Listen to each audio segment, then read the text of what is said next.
Everybody hear me okay? Good. So, HTML5 logo, hey, I'm not going to talk about that today. I got all the ranting out of the way the other day. I'm here to talk about the new canon, a new canon. So a canon, let me explain first what a canon is. It's not a camera, it's not a priest, it's not one half of a comedy northern duo.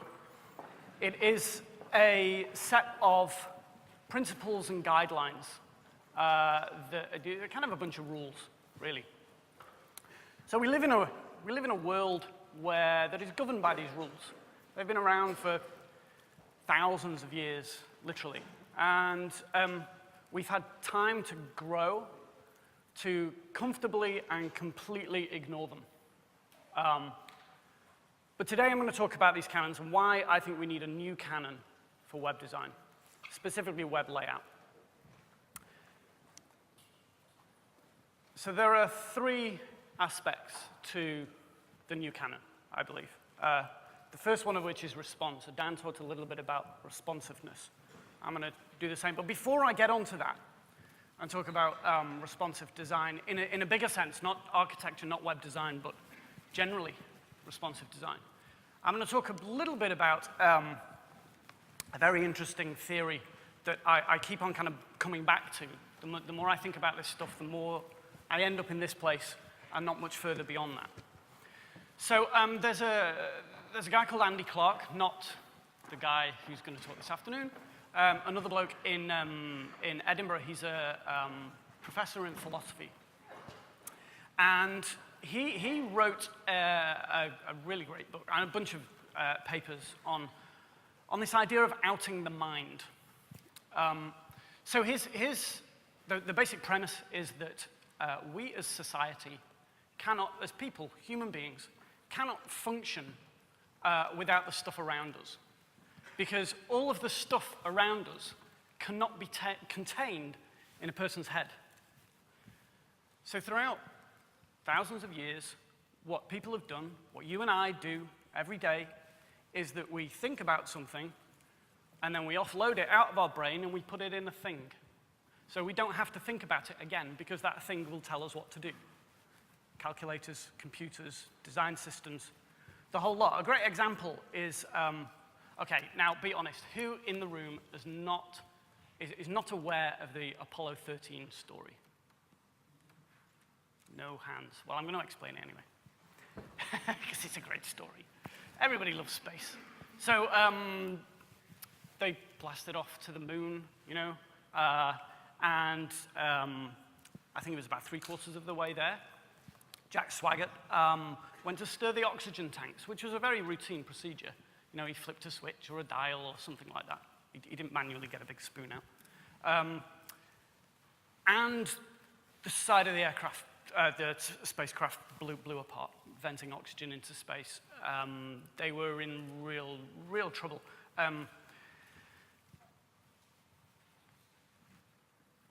On their return journey, so they went around the moon. On their return journey, they were struggling a lot with power. They didn't have enough power, really, for the guidance systems. So they needed to burn the engine to make sure that they hit the right trajectory to get into orbit. And it's an incredibly thin degree.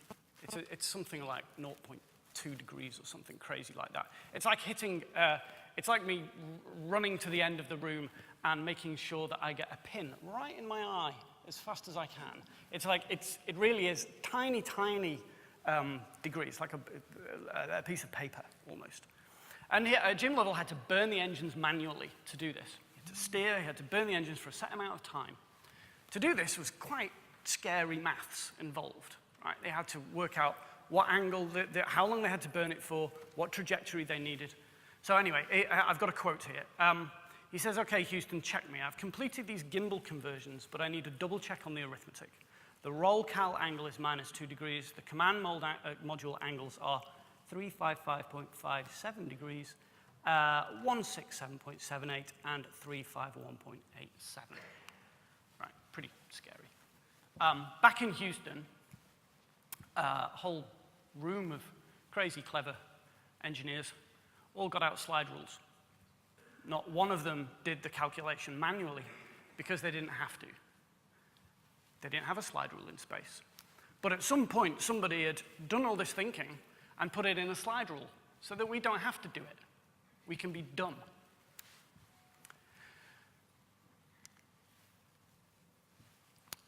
So responsive design kind of goes a step further than that. We embed all this stuff around us with intelligence. Responsive design takes that intelligence to another level. Now, I'm not just talking about responsive design in architecture. Dan briefly touched on that as a discipline. Responsive design is everywhere, really, once you start thinking about it. So in the field of responsive design, basically there are three things. There are sensors, which sense. There are design systems, which take that information, and there are a bunch of rules and determine what the actuators do, which is they, in this case, turn the heating on and off. So central heating is a very, very simple responsive design system. It monitors temperature. It has a design system in there, a bunch of programs that you set up, and then it has actuators, which is a switch that turns the heating on and off. To take this to another level is cars, right? Now, I've got a new Volkswagen Golf, and it does everything for me. I don't need to think at all. I've got a list. It's got cruise control, automatic windscreens with variable speed. I didn't know about that until it started raining a little while ago, and it freaked me the hell out. It's like, what's going on? And they were going faster as there was more stuff, and I was like, it's broken. They're automatic lights. I drive into a tunnel, the lights come on. Things, it's crazy. Automatic temperature. A completely automated engine. It's not an automatic gears, but if it was, it would have automatic gears. You open the bonnet up, and the things that I need to be concerned about are color-coded. Everything else is black and scary looking. What new cars do by taking this, outing the mind, some clever engineers have thought, right, this is how the car needs to be designed. They put that intelligence into your car, and then they make it responsive to the environment around it. What it does is it allows you to focus on the real task of driving. And the real task of driving is not putting your foot on a pedal and moving the steering wheel. The real task of driving is being aware of your environment.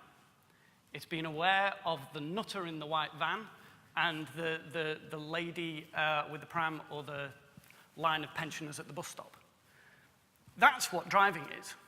Driving isn't moving a vehicle. So by building all of these systems on, it can let you get on with the real task at hand. So this new canon set of rules for web design should be responsive in the same way it should have sensors, control systems, and actuators.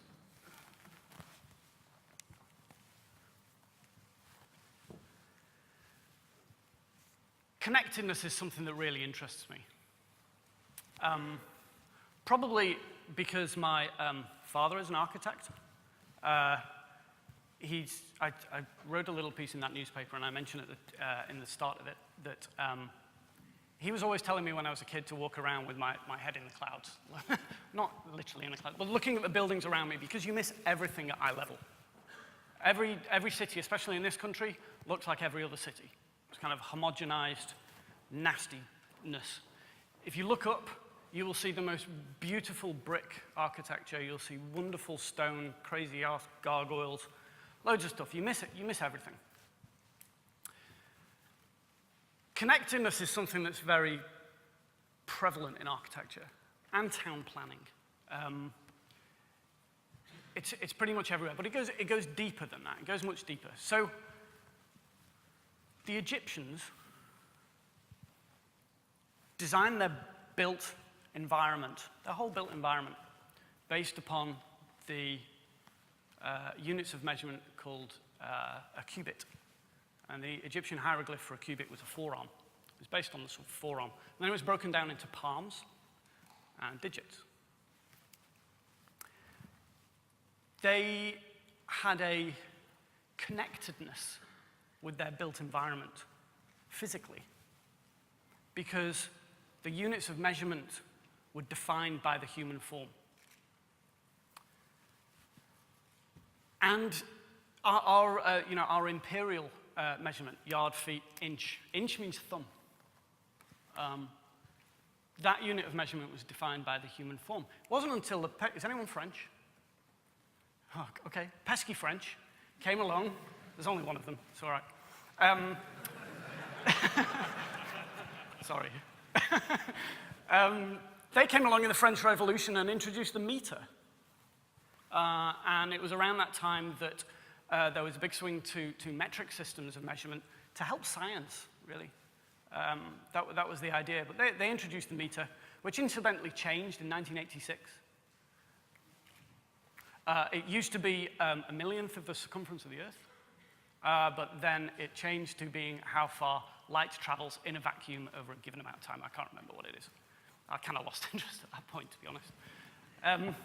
But the point is, at that point, when the meter was introduced, we lost connectedness on a very fundamental level with our systems of measurement. There was no longer a relationship between us, physical people, and the environment we inhabit. It's a damn shame. Talking of French, this guy well, he's not French, he's actually Swiss, but he worked in France, was Charles Edouard Généré-Gris, otherwise known as Le Corbusier. Le Corbusier was, like most kind of borderline geniuses, was a complete loon. He was barking mad. He had some crazy ideas about what to do with Paris. Paris, like London and many big cities around like the 1920s, had basically had 100 years of ridiculous growth. It was 100 years of crazy industrial revolution, town growth. And it was a mess. Like most cities, it was an absolute mess, like London was as well at the time. Slums, poverty, it was pretty dreadful. So he came up with the idea around about 1920 of creating these kind of uber cities. These huge, like enormous cities that actually now would be slums. But they would house about 3 million people. They would be enormous, like cruciform tower blocks, 60 stories high. They would have big transportation hubs in the middle of them. Aircraft would come in and land in these hubs. It's a ridiculous notion, no pilot would ever land trying to dodge skyscrapers coming in. There would be railways, roads, kind of a utopian view, really, of the future. Very, very modernist. Corbusier was a nut modernist. But what I found interesting about this and about his work is that he based a lot of his decisions on a scale he developed called modulo. And that was designed to unite the metric scale with the imperial scale. So if you imagine these huge, big cities, enormous skyscrapers, and you break them down into units of living units, little units of, basically like a little apartment. And the proportions in this apartment were based on this new scale he developed, which was more in keeping with the natural form. So he wanted to bring back connectedness. So a new canon should create connectedness on a very fundamental level. And the third and final thing is bind. So we're good at books. There we are. As a society, we're good at books. We know what they are. We've been doing books for a long time. We've been writing them, distributing them, producing them. As long as there's been books, we've worked to create beautiful books. So way back with the scribes, back to medieval times, certainly. A guy called Villard, who actually, he gets credited for creating some of the first early layout systems, the first canons of page layout.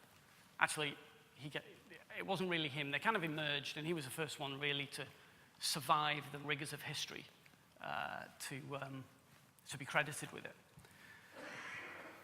So as long as there have been books, we've been looking at how to create beautiful books. The monks tried to create, obviously in the name of God, they wanted to create beautiful pieces of work that felt connected, that felt aesthetically pleasing. They used ratios, so the Golden Canon, which at one point was called the divine proportion, because it was godlike, because it was everywhere. At the time, they couldn't really explain it.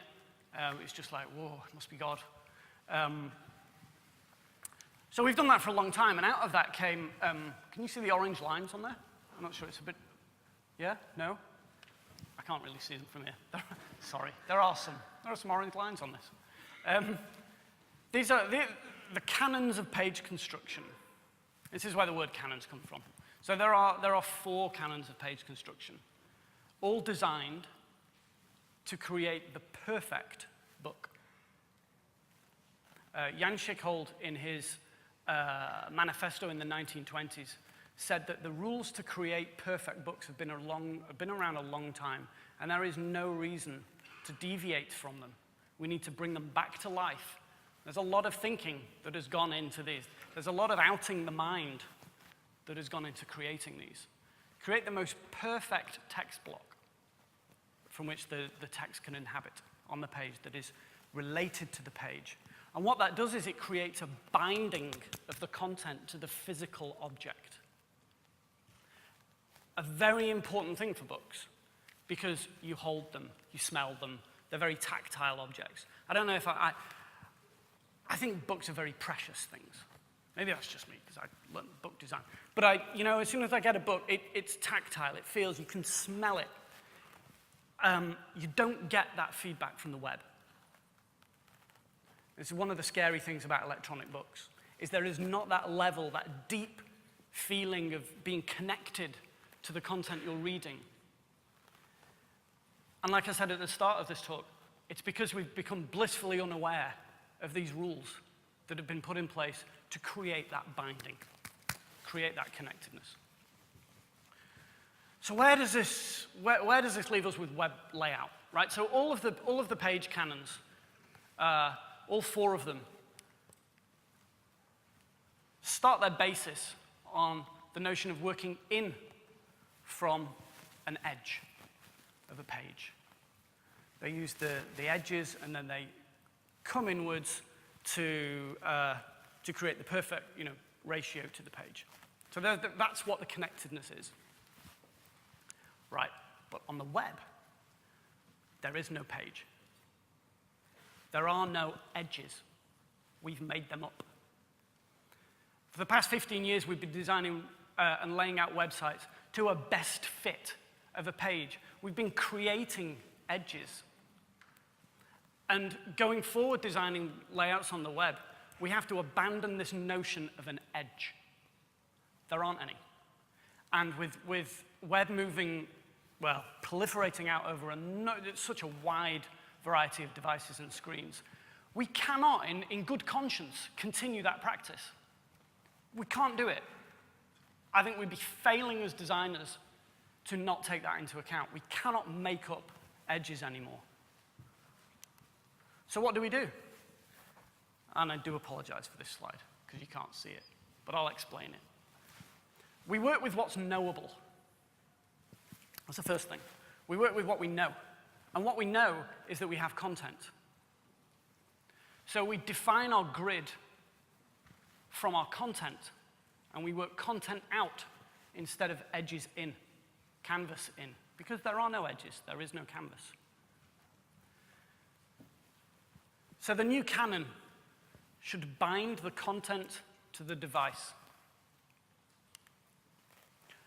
So I'm going to get a little bit more practical now about how we can do this. So the new canon should be a new set of guiding principles to design native layouts for the web. So there's 3 rules. And this is in flux. This is just kind of where my head's at with this thinking. I'm not saying you must do all this. must do create connected content out, not canvas in. That's the first thing. Well, actually, yes, you must. You must work content out, not canvas in, because there is no page and there are no edges. You must create a feeling of connectedness, because things should relate to other things, and they should scale and remain connected.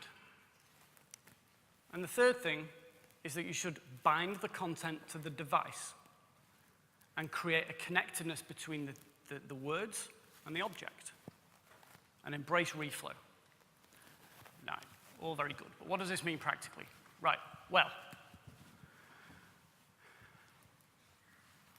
content out, not canvas in, means that we need to base our layouts on the web from our content.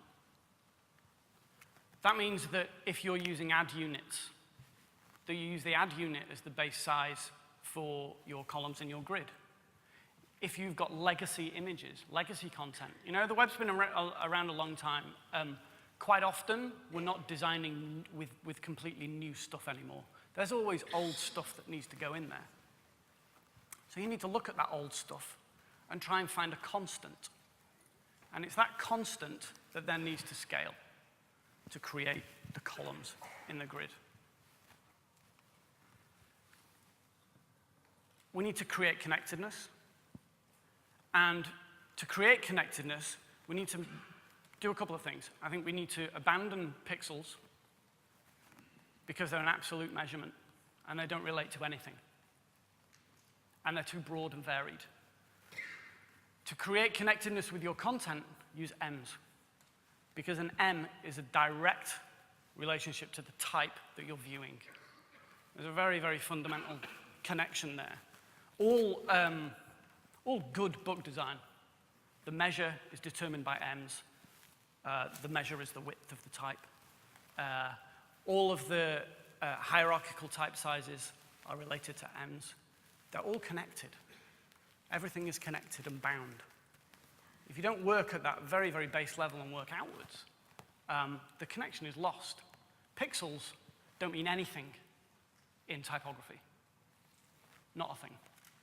And most of the content that we consume on the web, you know, Oliver Richtenstein at IA in Japan wrote a great article a number of years ago now called, 95% of the internet is typography. And I think, well, I would say this because I study typography, but I think he's absolutely right. And then most of what we consume is textual on the web. There are people like the BBC and other content, video providers that will try to tell you different, or try, abandon textual content and say the future of the web is moving image. Bollocks.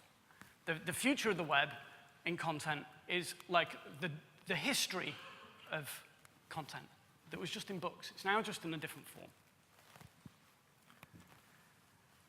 And the third thing is binding the content to the device. So this is where responsive web design techniques come into play.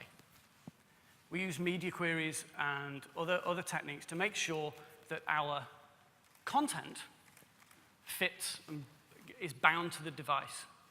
The fundamental thing that we have to accept as designers on the web, creating layouts on the web, and using this new canon, is that we have no control.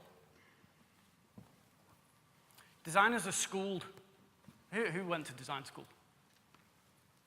Okay, who kind of learned it on the job? Right, you guys are better prepared to abandon this notion of control. Us school designers had it drummed into us from day one. You are the designer. You will dictate the way that this layout is presented and consumed. You will dictate the message. You will dictate the brand. You will dictate the presentation of the content. On the web, that goes out of the window to a degree. We have to be comfortable with losing control. And we have to embrace reflow. We have to embrace the fact that if you're producing a book and displaying it on the web and then the book looks like shit in EPUB, that's the way it is. But if you're working on a very base level of connectedness using M's and all the stuff I've talked about, then you can feel good about it because you're approaching it in the right way and you're being native to the medium.